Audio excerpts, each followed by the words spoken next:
451 games, 363 goals, 272 assists. These aren't team stats.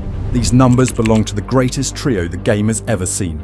Lionel Messi, Luis Suarez and Neymar. This South American combination had the rest of Europe struggling to cope every week. And for the period they played together, they were unstoppable. In just 3 years, they redefined football, won 7 trophies, including that iconic treble in 2015. But when it gets down to it, just how good was the MSN? To understand this, we've got to go back to how it all started. Just a couple of years back, the signs became evident. Pedigree champions again. There are Barcelona hands on the European Cup at Wembley once more. Revealed when they beat Real Madrid. Barcelona hit another peak by winning the Champions League in 2011. But after that, the problems going forward gradually became too much to ignore. The 2011-12 season was special for Lionel Messi.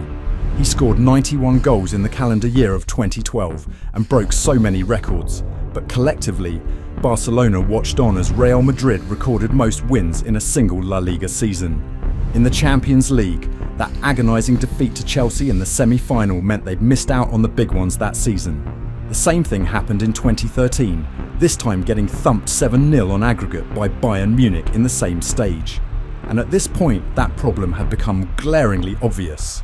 Lionel Messi couldn't do it on his own. They'd lost Pep Guardiola as head coach after the 2011-12 campaign too, and went through Tito Villanova before he unfortunately passed away.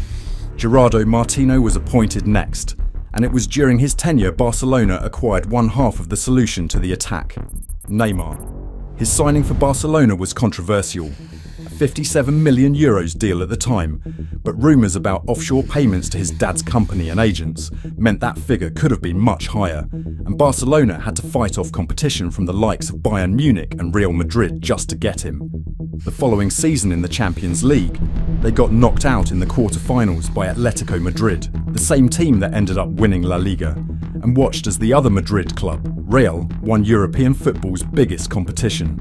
For a third successive season, Barcelona had fallen short in the big ones again. Something was missing, the final piece of the puzzle, and new head coach Luis Enrique was determined to get it all costs, even if it meant waiting over 3 months into the new season.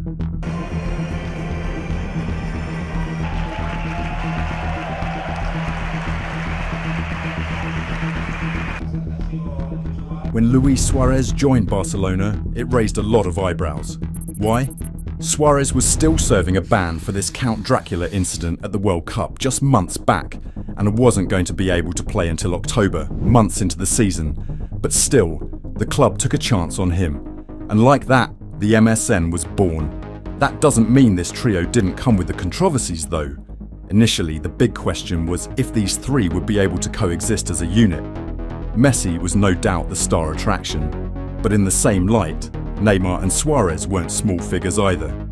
Neymar was the hottest property in South American football. I mean, get this, he'd finished in the top 10 of the Ballon d'Or rankings twice in the space of 3 years, despite playing outside of Europe. Luis Suarez was no joke too.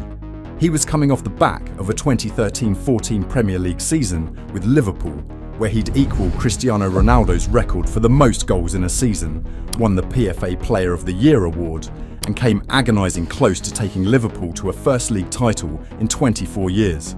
The trio went against football's unwritten rule too. We'd seen teams assemble superstars in the past and fail, the likes of AC Milan in the late 2000s, so many superstars who couldn't gel, and there was every reason to believe the MSN could have ended up in the same category, but they didn't. Straight away, these guys showed they were special. This wasn't just a relationship of 3 footballers on the pitch, it was 3 brothers in sync off it. Listen to Neymar talk about Messi here, and you immediately get the idea.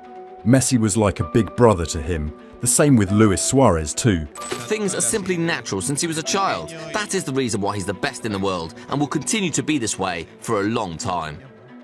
He liked Messi, and in the same interview, talked about Messi and Neymar as being the #1 and #2 best footballers in the world. In their first season together, Suarez scored fewer goals, 25 compared to Neymar's 39 and Messi's 58. This wasn't an issue because Suarez played selflessly, providing 21 assists, willing to sacrifice personal glory to create for his teammates. Messi was equally selfless, registering the most assists among the trio despite scoring an astounding 58 goals. Perhaps the biggest impact of the MSN was the tactical revolution they'd created across Europe. Take this goal against Arsenal as an example. It showed just how fluid they were. They could easily interchange positions, and each player would be comfortable on either flank or down the middle in linking up play. By rotating roles, they confused opposition defense and put up crazy numbers too. 363 goals and 272 assists in 451 games. They had more goal contributions than games played, 62.7 minutes per goal or assist. It's crazy to think how in each season they spent together, they all had the one season where each stood out individually from a numbers perspective. Messi in the 2014-15 season, Neymar also hitting an all-time career high of 39 goals in all competitions in the same season, and Suarez in the 2015-16 season where he won La Liga's Golden Boot Award and the European Golden Shoe.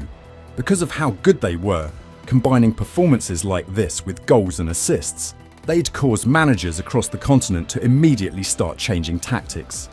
Teams like Real Madrid, Atletico Madrid, Juventus, and Manchester City, the heavyweights, all struggled against this fluid attack. It didn't matter the system the manager came up with. Take, for example, an Atletico Madrid team that back then was based on defending as the team's way of attacking. Después de sacar ese balón, enfocan al míster volviéndose loco ahí en el banquillo. Disfrutábamos defendiendo, porque sabíamos que era el camino para ganar. They loved to defend according to former defender Juanfran. But against Barcelona and that front three, defending was the barest minimum. They had to defend to survive. Or take then Juventus coach Max Allegri. To him, stopping the MSN from performing was an almost impossible task. And that's because it had become the general question across Europe. How do you stop these guys? You don't, you only hoped and prayed. They had forced Europe to search for tactical solutions to the problems when teams faced the MSN. Think about it. The likes of Pep Guardiola's Bayern team, a side that was used to dominating possession in the Bundesliga and the rest of Europe, had to stack up defensively. And that was to avoid any collateral damage by allowing the three up front any space. It wasn't just Bayern Munich, it had become a problem in general. It was still in an era where Barcelona had the likes of Iniesta, Xavi and Busquets in midfield before Xavi left the club in 2015.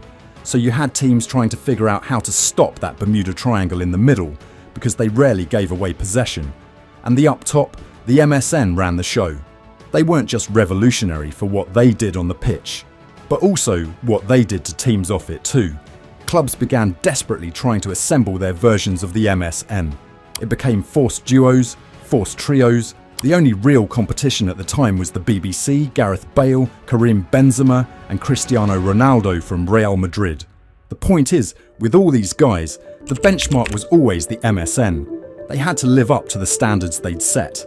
It's hard to look past what Messi did to Boateng on that night at the Nou Camp in 2015.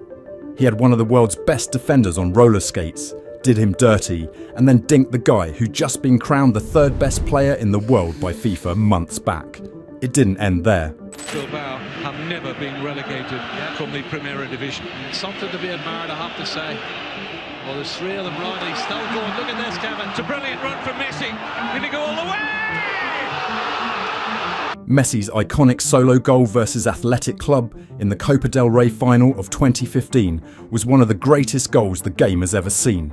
Neymar and Suarez weren't left behind. I mean, this one still amazes me. Neymar takes the ball on the spin, confuses the Villarreal defense, and still has the composure to finish before it drops. Or Luis Suarez, and that volley versus Roma. See guys, all of this was just part of the package with the MSN. They'd raised the standard in football. Tell me about tiki-taka. Where did the phrase come from and how do you pronounce it properly? Tiki-taka, that's something like this. That's how he puts the ball as quick as possible and these sort of things. But it's when we started in Barcelona to do positioning play. It's responsibility of the ball, where you play, how you play. Controlling the ball is the basis of football. In the beginning that was something where people laughed about because they didn't understand that it was football until it had the results and people enjoyed it, people loved it, and now it's a fantastic work. It was like they remodeled tiki-taka, but with that South American flair that just made you love the game. Suddenly, it wasn't just enough to win. It was about winning with style, entertaining the crowd, the dribbles, tricks and skills to get the fans off their feet, all of that stuff. Anytime Barcelona played, they put on a show. All of this, what they were achieving, had changed the football world financially too. I mean, think about it.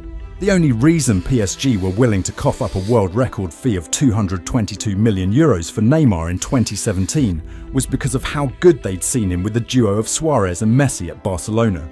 It wasn't just him too, it had become a widespread perception that cuts into the present day. Neymar's transfer? Inflation. Now, if a player is likened to any one of those front three, it's become a theme for clubs to go all out to get the next Neymar or the next Messi. Atletico Madrid paid €126 million for Felix. The replacements for Neymar at Barcelona, Dembele and Coutinho, both cost the club over €100 million. Clubs were willing to spend any amount just to get players who could match up to these guys. Ultimately, like every superhero movie, this beginning has to have an end. The MSN ending came down to this: Neymar's decision to leave Barcelona for PSG in an attempt to become his own star, and it just proved that no matter how strong a bond is, it's capable of breaking at any time. Guess it's safe to say since that moment, Barcelona has been in a constant state of rebuilding. The club regressed in the following years. Suarez left in 2020, Messi left a year after, and some officials like former President Bartomeu got exposed for some shady deals and irrelevant transfers that ruined the club's finances. Right now, with what they've got, Barcelona and their fans know they're in a familiar situation.